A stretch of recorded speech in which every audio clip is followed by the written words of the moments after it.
Thank you for joining us. I'm Michael Green. I'm the CEO at the U.S. Studies Center and have been here almost 3 years. I came from Georgetown University in the U.S.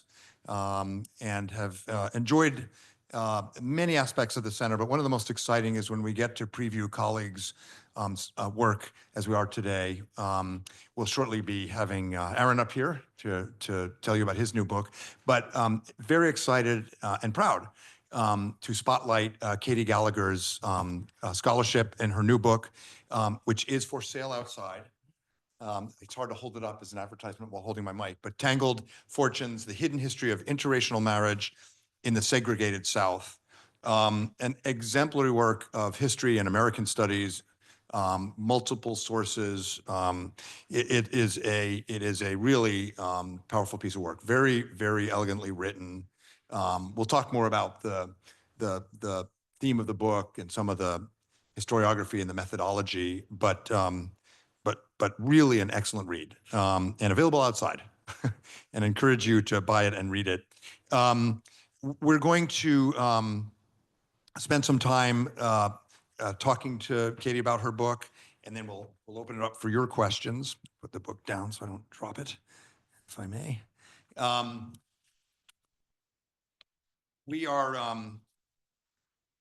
We're going to be ably led today by our colleague Frances Clarke from the History Department.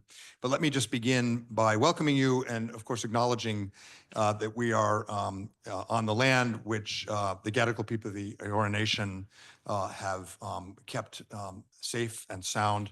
It's their ancestral land, and we acknowledge their contribution and their ancestors past and present. We're going to, as I said, turn to Frances. I'll introduce briefly. Some of you would know all of them, but introduce our panelists. And then I think Frances is going to give us each an opportunity to say something about the book and ask a question, so I'll hold my fire on that front. But let me introduce the panel. So Frances Clarke, many of you know, is Associate Professor of History at the University of Sydney. Her PhD is from my alma mater, Johns Hopkins. At USSC, she teaches courses on a range of issues in American history. Her first book, War Stories, Suffering and Sacrifice in the Civil War North, University of Chicago Press, won the Australian Historical Association Biennial Hancock Prize. We were very proud to host a discussion of her most recent book, Of Age, Boy Soldiers and Military Power in the Civil War, from Oxford University Press. It won the very, very prestigious 2024 Lincoln Prize for the best book on the Civil War. She'll moderate for us. Sitting next to her is Freya Bruce Gilchrist. Freya is an alumna of the USSC American Studies program. We're extremely proud of her. We're going to put her all over our website and brag about her because she graduated with a Bachelor of Arts and Advanced Studies with honors here, won the University Medal. She wrote about African-American paratheater in the antebellum South. She was recently awarded a Cambridge, Australia scholarship, so she'll be heading to the UK shortly to do a PhD in history at the University of Cambridge. Well done, Freya. We'll hear from my colleague to my immediate right here, Dr Aaron Nyerges. He's Senior Lecturer in American Studies here at USSC at the Center. His PhD in English is from the University of Sydney and a BA from the State University of New York. He focuses on really fascinating connections between literature, media, and geography. And he has a new book coming out, so stay tuned. In a couple months, we'll be showcasing that and talking about his scholarship on literature and cartography in the American experience with the Pacific. But our star of the evening, dressed in green, is Dr. Katie Schumaker. Katie's a senior lecturer in American Studies at the Center. Her PhD is from the University of Chicago with a BA in American Studies from Northwestern. Her work explores the intersections of race, gender, and law. So in many ways, it's an interdisciplinary approach, as you'll hear and as you'll learn when you read the book. The American Studies program at USSC is an interdisciplinary program. The program I ran at Georgetown, Asian Studies, was interdisciplinary. I think it's the most exciting. You draw from the best of scholarship and theory to solve a puzzle, and this book sure does it. Katie's book, first book from NYU Press, was called The Troublemakers, Students' Rights and Racial Justice in the Long 1960s, and now Tangled Fortunes. So I'll turn it over to Frances to get us underway. Thank you. Welcome, everybody, and thanks for coming out. It's my very great pleasure and privilege to be introducing Katie's new book, Tangled Fortunes, which is a riveting history of interracial relationships and their policing in Mississippi after the Civil War.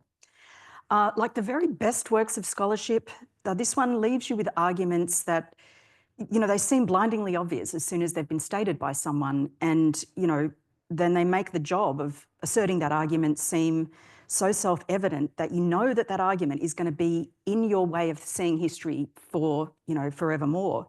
This is a truly remarkable book. It takes one of the most well-covered terrains of US history, the period from the Civil War to the Civil Rights Movement, and it breaks genuinely new ground. And it leaves readers, or it left this reader, really shaking my head, like, how did I not know some of these stories already? How had I never thought about this aspect of segregation? You know, essentially, Katie is exploding two of the, you know, main myths about segregation, that it was really about keeping the so-called races separate, and that the system worked fairly well in, you know, preventing interracial relations, especially in deep southern states like Mississippi. Neither thing is true. Segregation was not about separation. Katie notes it was always white men were always having sex with black women, with or without their consent, usually without. Segregation was instead about managing interracial intimacy in a way that could preserve white male prerogatives and prevent black autonomy, black independence. You know, I've read, I would say, hundreds of studies about the other side of the segregation controversy, namely studies focusing on black men's relationship with white women and the kind of murderous violence, the rage, the frenzy that you know, these relationships generated. And I picked up your book and I'm like, how is this the first work I have ever looked at on white men's relationship to black women in this extended way? You know, how have I never read about the importance of these sorts of relationships to determining segregation laws? That just seems a stunning, you know, thing to me, that the ground that Katie has uncovered. And it's not because these relationships were uncommon. It's surely an example of what is charted so brilliantly in this book, which is that these stories that she's unpacking are an example of how really effectively certain parts of history get kind of, I don't know, hidden because they're too inconvenient for people. Under slavery, sex across the colour line was widely condoned, or, you know, fairly well tolerated, at least by slave owners. No one expected that white fathers would, you know, protect or support any of the offspring that resulted from those unions. But once slavery ended, then you get, you know, the question of what's going to uphold the collar line, and are all those children who were, you know, classified as black, are they going to now legally claim their white family members as proper family bonds? At this point, white supremacists invented a new concept. I didn't know that, Katie. I learned that, you know, the whole idea of miscegenation, or the word to talk about sex across the colour line, is invented by white supremacists as in the post-war era as something unnatural, something that's catastrophic and going to lead to, you know, the breakdown of racial distinctions entirely, which of course had been breaking down. They've been quite happily to break them down during slavery. Early in Reconstruction, white supremacists have tried to criminalise cohabitation, interracial cohabitation, but they've been briefly foiled. The book opens with this totally fascinating chapter about the story of this white cotton planter. His name's Levin Dickerson, who begins a relationship with a woman that he's enslaved. Her name's Mary Ann. They have several children, and then after the war ends, they're living together. They're in a kind of common law marriage. In the meantime, Mississippi has had to try and figure out what to do with all the, you know, all the products, or all the relationships that have formed under slavery. And so they simply say, okay, we're going to validate all these relationships as marriages. So, you know, does that mean that Levin Dickerson and Mary Ann were married? This is the question that Mary Ann asked in 1871 when Levin dies. Could her children inherit the father's property? And, you know, he's a very wealthy guy, right? Remarkably, in 1873, the Mississippi Supreme Court said, yes, those children can inherit the property. this is, this to me was just mind-blowing. A slave owner who marries his slave and she becomes his legal beneficiary and her children end up with his plantation. Most of the other Black women in this book don't fare so well. The laws governing interracial intimacy are not strong enough to prevent interracial families from forming, but they're very, very effective at keeping wealth in white hands. To declare an interracial union illegal was to disinherit the widow and the children, and that is exactly the point, as Katie shows. In the midst of Jim Crow, mixed race couples are living quite openly. They're tolerated so long as the relationship was a white man and a Black woman. And so, problems are really arising mostly when parents are seeking to pass wealth off to their offspring. After this brief moment of liberalisation, white supremacists in Mississippi worked to start trying to prevent interracial relationships over the course of a century. And, so each of the chapters tells the story of a different, a different set of relationships. They're never entirely successful, and that's pretty remarkable. They're facing neighbours who don't want to lag on their, about the intimate lives of someone living next door. They're facing juries who don't want to convict. They're facing lawmakers who are, really wary of trampling the rights of white men to choose their sexual partners, no matter what their colour is. They're facing really the main fiction at the heart of segregation that they keep trying to, and failing to paper over, which is that race does not exist, right? At the end of the book, Katie quotes Huey Long, who some of you will know. Huey Long is the one-time governor of Louisiana. And he told, he tells Southerners, don't claim to have a pure white background. He says, I can entertain all of the pure white men and women in Louisiana in my living room, and I only have 6 chairs. He says something like that. It's ultimately impossible, right, to create a colour line and to police this line because the population is hopelessly intermingled. This is the reality that, that they're trying to obscure. How should we define this thing called Black? As Huey Long points out, given the nature of interracial unions under slavery, there's almost no sort of pure families. This is why Mississippians are so ambivalent about strictly enforcing the colour line, why people are, they switch back and forth in the census between different categories. You might be white on one census and then quote unquote mulatto in another and quote unquote Negro in another. They're debating how much blood quotient, how much blood quotum, another American invention that I did not know about. I didn't know that Americans invented that idea, but they're trying to figure out how much blood quantum makes you Black when there is no way of measuring that in any sense. I just read this book continually marveling at the stories that each chapter is shaped around, showing the longevity of these unions, their complexity, the kind of, the grasping nature of some of the white relatives who swoop in and disinherit these Black children, the surprising instances where they're unsuccessful at doing that. And, one of the many things that struck me about this book was just the work of untangling that has gone on here, lives that people tried to keep secret. And I've got to say, the book does this without comment. There is nary one word in here about what it took to piece these stories together. Dozens of them, whole complex family histories where there's secret, Black relatives, in order to show intergenerational forgetting and intergenerational sort of attempts to cover up stuff. The work must have been absolutely vast. And this book unpacks these stories in such a way. I was on the edge of my seat at some point because I didn't know what kind of story was coming up next, and they're so unfamiliar to me. It made me think about how much sort of legal duplicity was involved in trying to keep segregation in place, while simultaneously upholding male supremacy. It made me think about just how many problems people encountered in trying to prove race. I enforce the fiction of race. I can only congratulate Katie. I think this is remarkable research, and the ability here to tell stories with such, I think, candor and sensitivity and in such gripping prose. And I can only suggest that you all buy this book because it's just a ripper of a read. Katie, I think you're next. Maybe. I might be next. I might be next. There's I don't know. It's kind of amazing to hear someone else talk about something that you've spent so long with. So thank you, Frances. That was really lovely. I had a whole spiel about the book, but I think Frances really summed up kind of some of the key points, really maybe more elegantly than I could. I'm a bit sleep deprived. I just have my newborn in the corner. Sabina did not bring her own baby.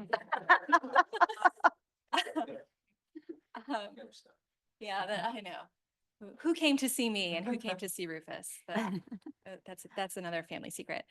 I want to just thank a couple people. So this was Rodney's idea to put this together. So thank you for doing this, especially while I'm on leave this year. It's really wonderful to work at a place that is really vibrant, but also where it's just so collegial in a way. Like I know the meaning of that word now.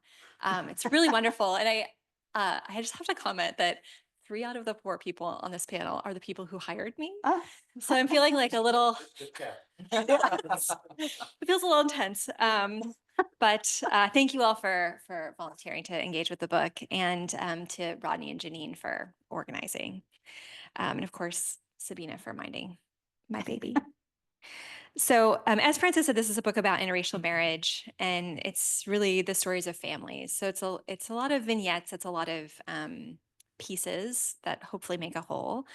But it's also about a lot of other things. So it's about state politics. It's about juries. And I really got into like grand juries and the kind of power they had in Mississippi, and their tussles with judges and district attorneys. It's about these local dramas. The book is really about law. Like, what does the law mean? Which is something that if you pay attention to US politics, you might be thinking about a lot these days. Like, what does the law mean, right? What does an executive, but what does anything mean? The book says it's messy, it's complicated.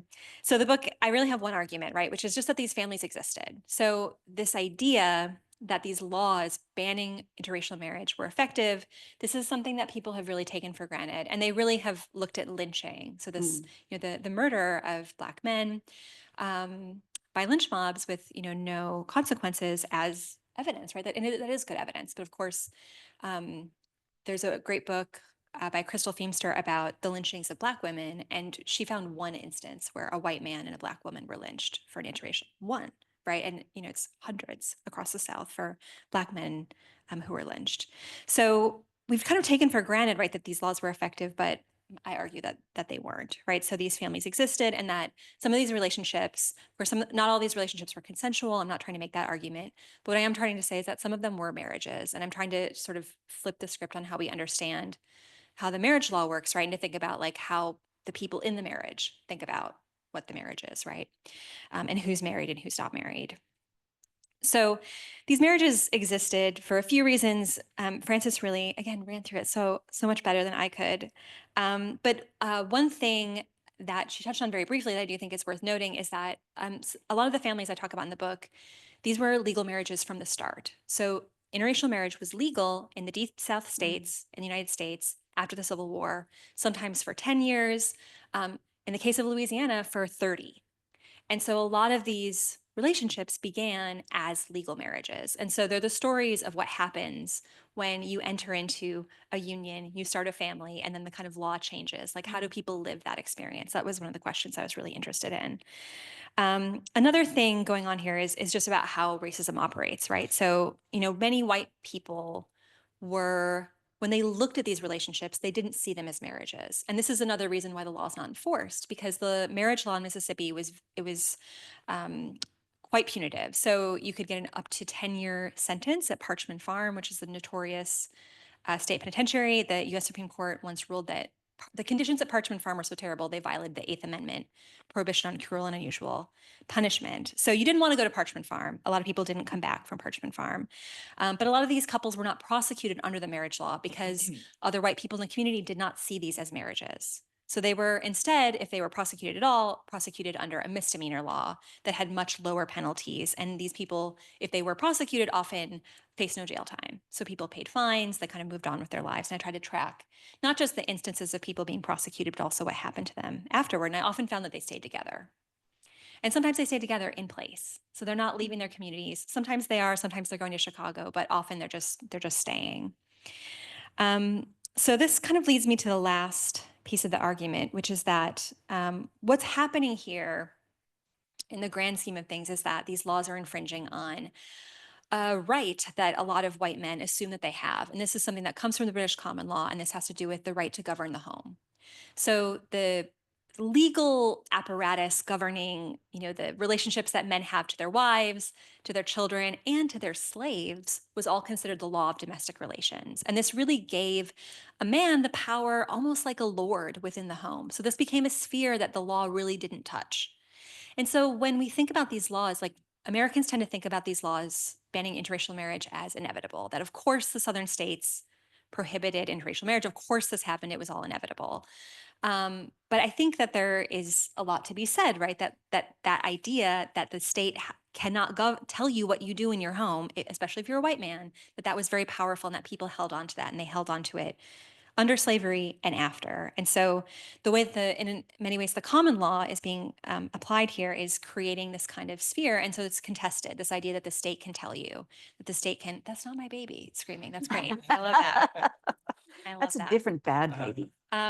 But yeah, and that was contested, that not everybody agreed that the state should be policing what happens in your home. And of course, we think of the right to privacy as something that's really a 20th century right, but I would say that's wrong. I'm not the only person who says that.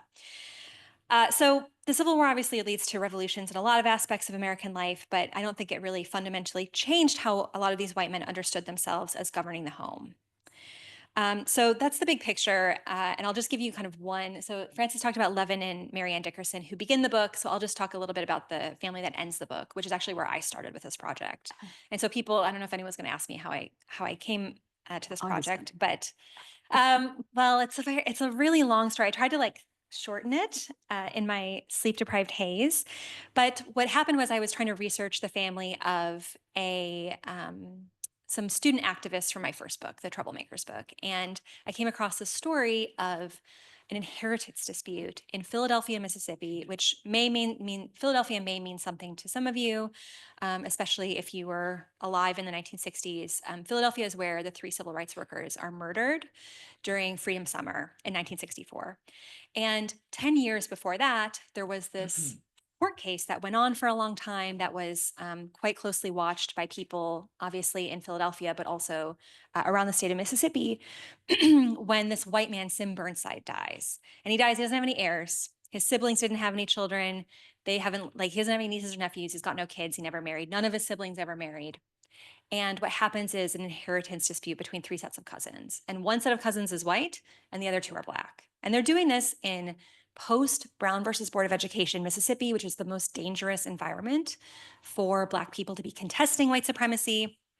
And what ends up happening is that all of these stories spill out into not just the legal record, but really public. So this trial is very well attended. It's packed. Like, you cannot get a seat at this trial. Everybody in town wants to go and hear about this. And what the story that the Black cousins tell is basically that this was one of these families that emerges from slavery. This man enslaved a woman named Mariah. She bore him 8 children, and she stays with him after the Civil War. And we can sort of understand why she might, right? Which is that her kids did inherit the plantation. So they inherit this land and none of them ever marry. And of course, the Black cousins say that there are no heirs because they would have had to choose which side of the color line do you stand, right? Like, how does this work? So this became a conundrum. So they agreed, they made a marriage pact that they would never marry. And this, of course, creates the dispute. The white cousins say, oh, they never married to keep the land together. But for whom? Like, there were no descent. Like, who's the land going to? Anyway, so there's a lot of evidence to show that the story, specifically the census, showing that the story that these Black cousins is true. So this, again, is not the story that people usually tell about race in the South. We usually get a narrative about racial segregation, meaning separation. But what I'm trying to understand here is segregation from the ground up. So, how do people live in this culture? How does legal change happen? How does it not happen? And kind of, what's sort of messy in that process. So I'm going to stop there because I know people have questions. And I'm, just really curious to hear what you all thought. Thanks, Katie. So with Freya and Aaron, I'm assuming that you have questions. I didn't look at the run sheet before I came in. Freya, I'm going to pick you first. Oh no, okay, yeah. Thank you. Well, first of all, I just wanted to say, amazing book. I had, you can see how many tabs I have in this thing. There were so many points where I was like, my God. Yeah. Lots of times where I wrote just like exclamation marks next to it. And I think you do a really beautiful job at sort of challenging this whole myth that interracial relationships didn't exist, and that, you know, you've both said, you know, segregation was not about separation, even though lawmakers said that it was. The lived experience was that Black and white people live together every day. And it could be like in a romantic relationship, but also just in everyday life. And it's really interesting seeing how these laws are sort of responding to that and trying to not necessarily outlaw interracial sex, because they know that they can't do that. But they are trying to make sure that the consequences of interracial relationships don't happen, as in they try and stop inheritance rights for Black people. They try and stop Black children from going to school. It's all sort of, it's not to stop or separate, but it is to uphold white fortune and to deny Black people wealth and progress. And I think you do a really, really beautiful job at sort of explaining the way these laws worked. I know nothing about law or legal anything, and I found it incredibly, like, I understood it, and it was, yeah, High praise. yeah, definitely. And so, yeah, I think you do a really beautiful job at sort of mixing it all together. So yeah, really good job. Thank you, Fran. I do have a question. You say at the beginning that it's quite difficult to know the full extent of these relationships because they are intimate, they are private. How did you sort of navigate this? Because you're trying to flesh out these stories from very, I guess, sort of census and statistic kind of things. Did you ever struggle with that? Oh, yes. Oh, yes. Yeah. I mean, you'll find this out when you are working on your PhD, that you have this idea when you're going to do research that there will be this like pile of sources, that you will go to an archive and there will be a big pile of sources and it will tell you all these wonderful things. I mean, this did happen to Frances. Well, you didn't. Yeah. Well, yeah. Yeah. But for most of us, it's not that simple. And so I didn't know what I was looking for, which was really challenging. And this was actually a place where the pandemic was a bit useful, because I was trapped inside on Ancestry reading. So I did read the census. I would just read pages of the census, kind of looking for things that I knew you looked must a have bit. done that. I did. Yeah. I have more. There's so much more that's not in the book.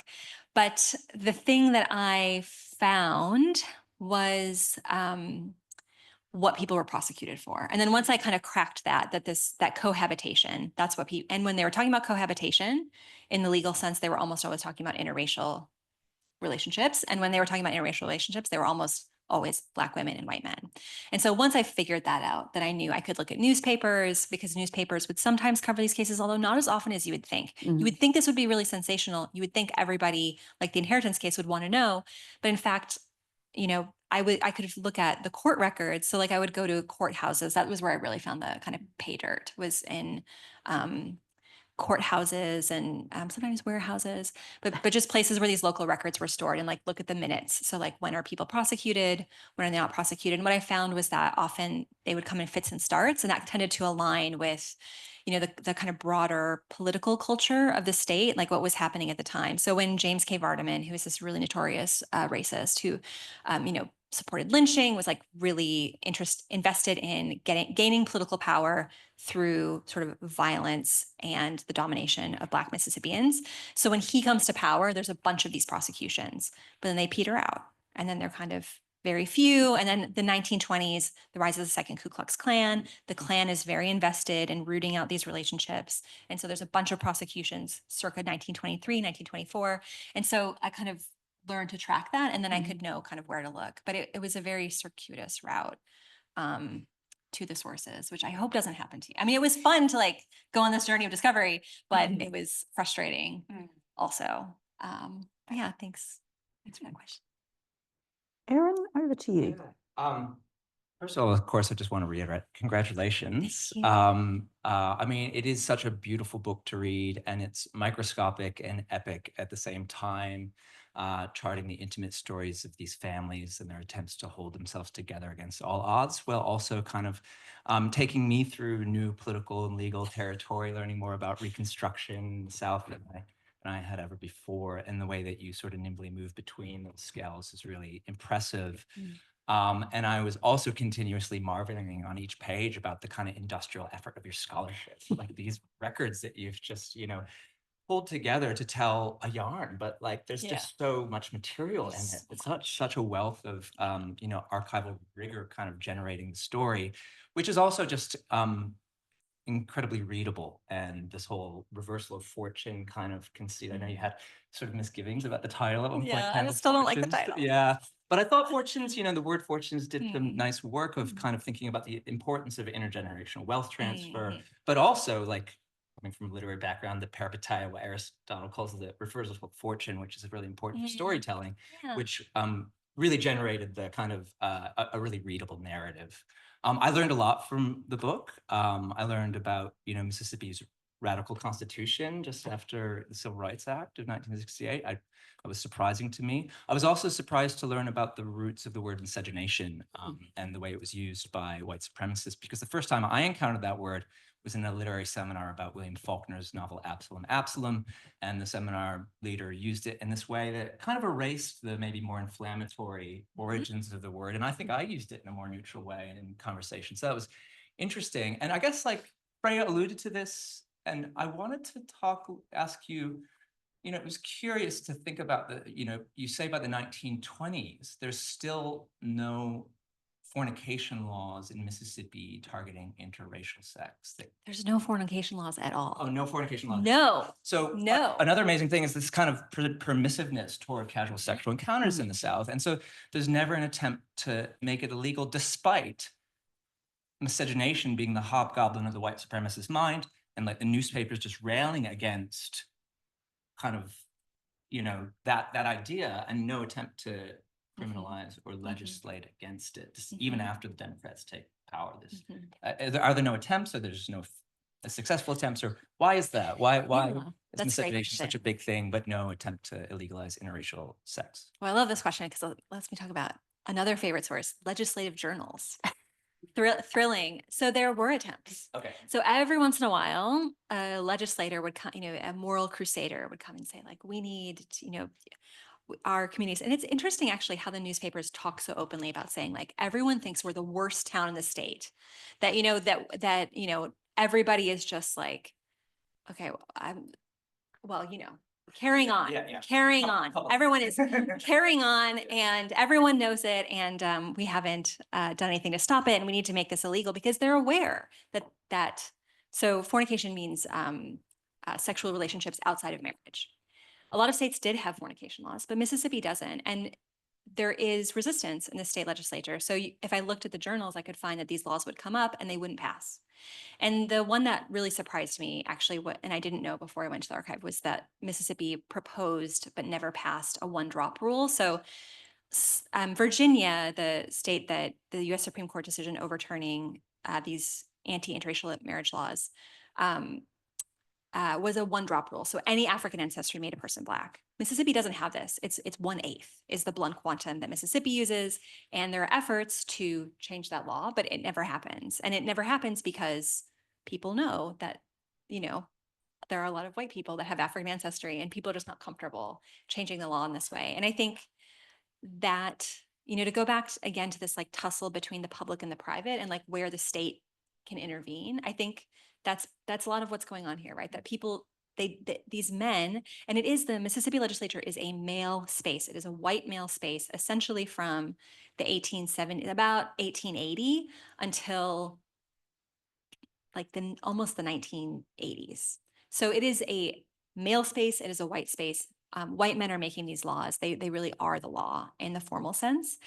And I think that, they're not interested in having those laws enforced against them. And so there is there's a lot of resistance. There is, of course, the Klan. There is, of course, the moral crusaders. Like those people exist, they're around, but like they are not calling the shots often. They actually lose. And I think maybe there's evidence to say like maybe part of what's fueling the rise of the Second Ku Klux Klan in places like Mississippi is this understanding that these laws are not being enforced and that we don't have these laws. We need moral purity, right? That there's actually this, we kind of take it for granted, like, oh, of course, like, you know, of course.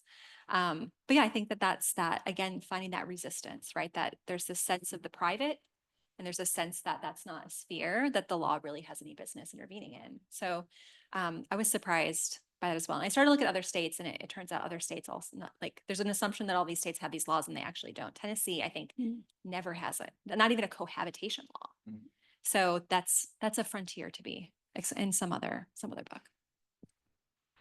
Thanks, Katie. Mike, do you have questions? Well, this was a magnificent piece of work. And if you'll indulge me in a brief personal reflection, the whole time I was reading it, I was wishing I could give it to my dad, who's not with us anymore. But he went out of the Marine Corps and law school and joined the new Civil Rights Division in the Justice Department. And then he was Bobby Kennedy's personal assistant Wow. when a lot of this was happening. And spent much of his career using the law for civil rights. He was a litigator, but he sued the federal government on behalf of the Aleutian Indians in Alaska and other cases. And he would have loved this book because his view as a litigator was the law doesn't deliver justice. The law is something you use and you design your argument. And the complexity that you've captured, he just would have loved it. Anyway, that's just a little personal thought. I came away with two big impressions from this. Other than that, one is it's such a demonstration that progress in race relations, as in most things, is far from linear, and that something as monumental as the Emancipation Proclamation and then the end of slavery, which took a civil war. If you've ever seen the movie Lincoln, which a lot of historians argue with, you at least get the sense of how incredibly difficult the politics were to end slavery.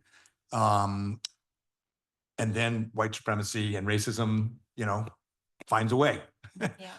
And it's almost like social justice through the law creates or precipitates all these new challenges. And it's just, it was not the main argument of the book, but one of my takeaways was it just shows how social justice through the law is 2 steps forward, 1 step back, sometimes 3 steps back.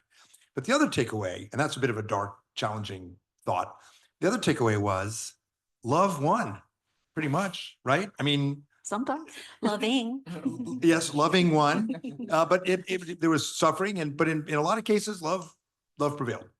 Not in the law necessarily, not in the norms, not in the policy, but what's remarkable is how much these couples endured.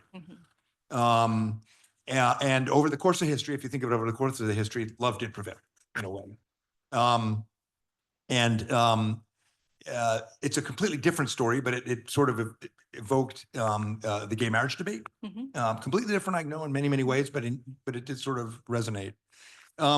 What really appealed to me in the scholarship was a couple things. First of all, I actually write my books in a very similar way. I'm a historian and a political scientist, so I kind of satisfy both disciplines by doing political science case studies in chronological order. And this was a bit like that. You were examining a problem. People have accused me of being a Marxist because it's a bit dialectical in a way, but you were examining a puzzle, a problem, and you were doing it in vignettes, case studies for the political scientists over time. So you got a sense of how norms, structure, society was changing without losing, as Aaron and Frances and Freya said, this incredible series of human stories. And that's really impressive, I think, and hard to do. And it clearly required a multidisciplinary approach. I mean, you were using the law, you were using historical archives, you went to gravestones, the pictures in the book. So really, really impressive, and did all that, as everyone has said, in a way that's just a really exciting read. So the questions, if you'll indulge me, 3. One of them is very simple. How did you think about, so you're looking at agency and structure, you're looking at about the individual stories of vignettes, but you're telling a larger story about societal norms, law, political structures, power. How did you think about retaining that larger story as you were telling the vignettes? Sort of a methodological and writing question. my wife's from Virginia. I'm from DC and Maryland. I am kind of curious if this Mississippi story is a common story or if it's unique to Mississippi. And then the last one, this is what's known in Australia as a Dorothy Dix and in America as a softball. But are there any famous people in the news today who are the descendants of mixed race marriages? Oh, I like it. So a bit on the methodology, a bit on the broader South Yeah. and border states, and then surprise bonus Yeah, question. I'm gonna try to answer the first two at the same time. So I think one of the things I realized when I had a sense of, oh, this is the chronology. This is how things happened. There was Reconstruction, and there was an expansion of rights, and then there was Jim Crow, and there was a contraction of rights, and then we got the 60s, and there's another expansion. And I realized when I was working on the book that it's much more complicated than that, and that I didn't actually know the story, and that there were many more fits and starts than what I understood, and that I had to look, we don't always think about like laws that get passed and then they get repealed. Like if you look at the Wikipedia page for, say, laws banning interracial marriage, it gives you the sense that these laws are passed and then they just continue to exist. And in a place like Mississippi and most southern states, it's not like that, right? There's back and forth. The laws are proposed, they're sometimes repealed, then they come back. And so there's this stop and start quality. Like Mississippi didn't actually have a law banning interracial marriage until after the Civil War. So theoretically, before the Civil War, interracial marriages could exist. Of course, they didn't for other reasons, right? Which is that Mississippi was very dedicated to making sure there were basically no free Black people in the state. So that solves that problem. But because enslaved people can't consent to marriage. The story I found out was much more complicated. And so that, involved looking at not just kind of fits and starts, but also attempts to reform the law that weren't successful. So they're sort of thinking about those questions, like what's the legislature up to? And so it took a lot more detail. I didn't even really, I think, get the story straight until the end of the book. Basically. You almost couldn't tell that story of law and structure and power without the individual vignettes. That's what I would argue. Do it. Yeah. Yes, that's what I would argue, because that's where you can see these moments of change and these moments of almost change. Realizing that then made me think about other states maybe more differently. And I think there is a lot of scholarship on Virginia for obvious reasons, because that's where the Loving case comes from. And there's a lot of attention to that case. And I think, Virginia, like Mississippi, is its own story. South Carolina, I'm convinced, is more like Mississippi than not like Mississippi. So sort of looking at like, what do the cohabitation laws look like?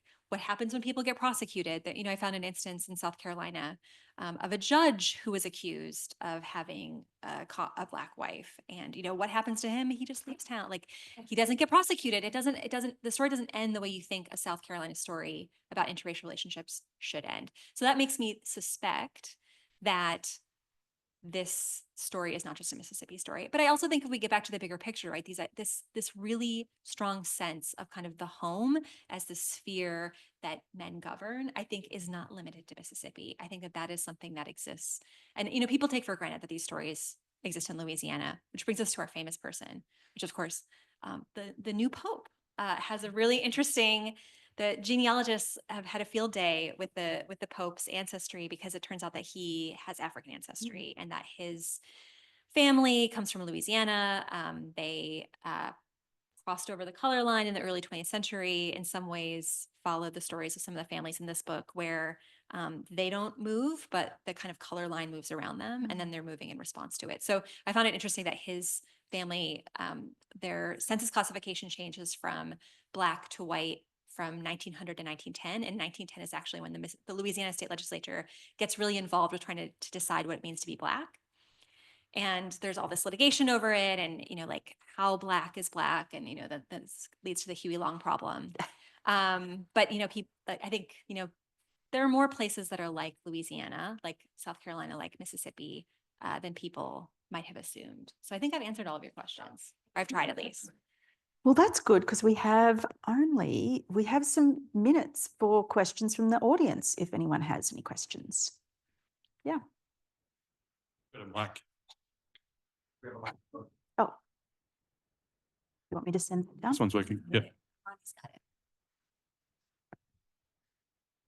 did you explore the consequences of varied families? So perhaps families that broke down, and where I'm thinking of how solo mums coped, and what were the consequences for perhaps incidences of bigamy, perhaps where a white slave owner had a number of wives? And thirdly, did you explore same-sex relationships and how they were received? So these are both questions I've been waiting to be asked that I've never been asked in a forum like this before. So these are great questions. So the first question about bigamy, and I mean, really the place that if I had gone down this route to kind of think about these broken familial relationships, would be bastardy cases. And that was like, that's a rabbit warren. If you want to go to courthouses in the South, there's a big project to be done on that, because those cases are really hard to find. And of course, one of the reasons is that, a lot of white women are filing bastardy cases. So the legal records don't identify the race of the parties. And so there's kind of, if only there was a big funding agency that would give lots of money to humanities scholars. But that's the that kind of project would be, yeah, I think it was beyond my scope of kind of possibility because of the amount of work it would have had to take just to collect the volume to then go through and sort of sort out what's happening. But I do anecdotally, I found the second chapter talks about a member of the Mississippi State Legislature who had a Black wife. And he, in his memoir that he writes about his time in Mississippi, they're run out of the state in 1875, but he talks about trying to intervene in some of these cases. So there's kind of anecdotal evidence that this did happen, and that people tried to, especially Black women on behalf of their children, tried to push white men to recognize them, to potentially support their children. But I think that's maybe another book to be written. Maybe by me, probably by someone, maybe by Freya. Just dump projects on you. The second question was about, same-sex couples.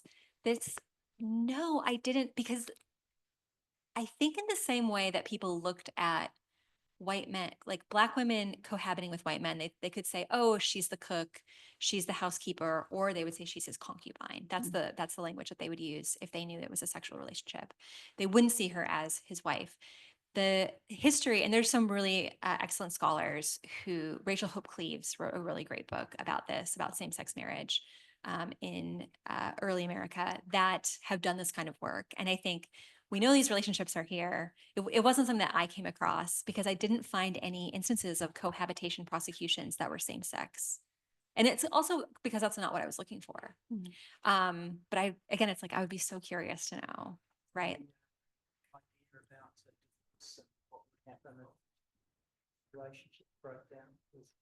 So it's very difficult to get a divorce in Mississippi. So prior to the reform of divorce law in the 1960s, 1970s. So I'm trying to think if I came across any divorces between white men and Black women, but I don't believe that I did. This was one of the reasons that, so these cohabitation prosecutions were often also because people were entering into what in Australia you'd call a de facto marriage. In the US, we call it common law marriage, which were legal marriages. But because there was no marriage license, if you wanted to separate, it was much easier if you were common law, because there wasn't necessarily a record that you had been married. And so the divorce law is not operating. Divorce is an adversarial procedure, still is, in the United States, especially in the 19th and 20th centuries.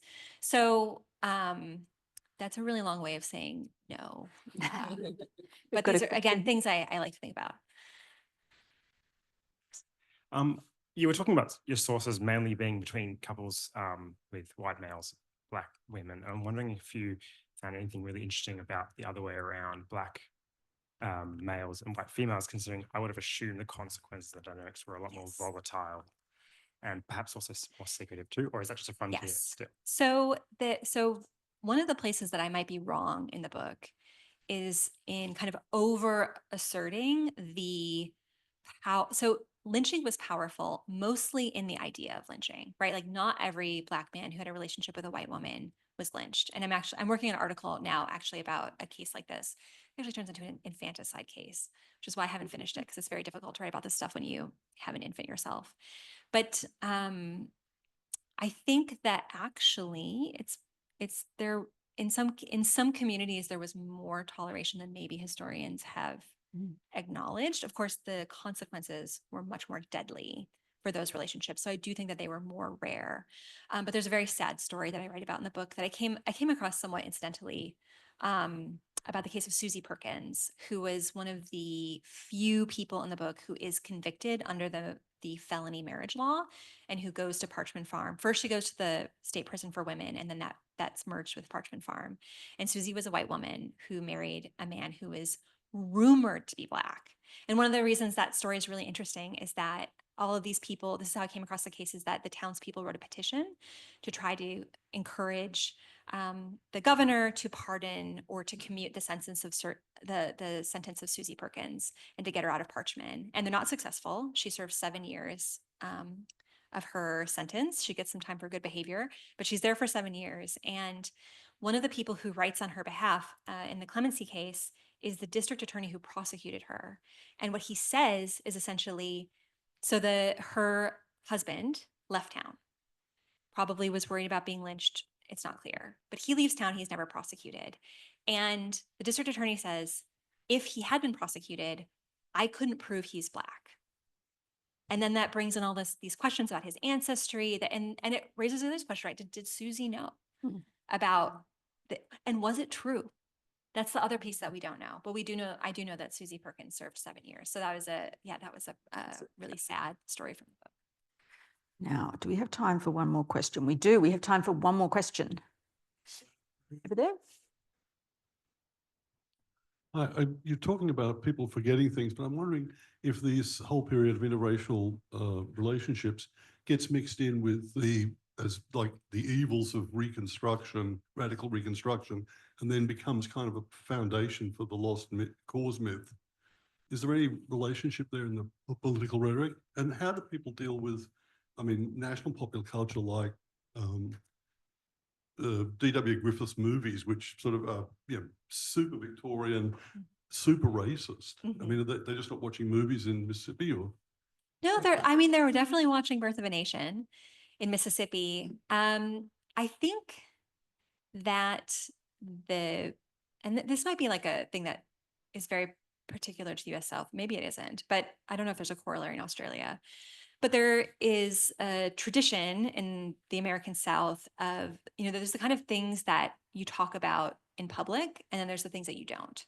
And these kinds of relationships fall into the latter category, where it was just not respectable to talk about them. And I think also there's a lot of concern on the part of segregationists, especially segregationist politicians, that Mississippi is vulnerable, that segregation is vulnerable because of these families.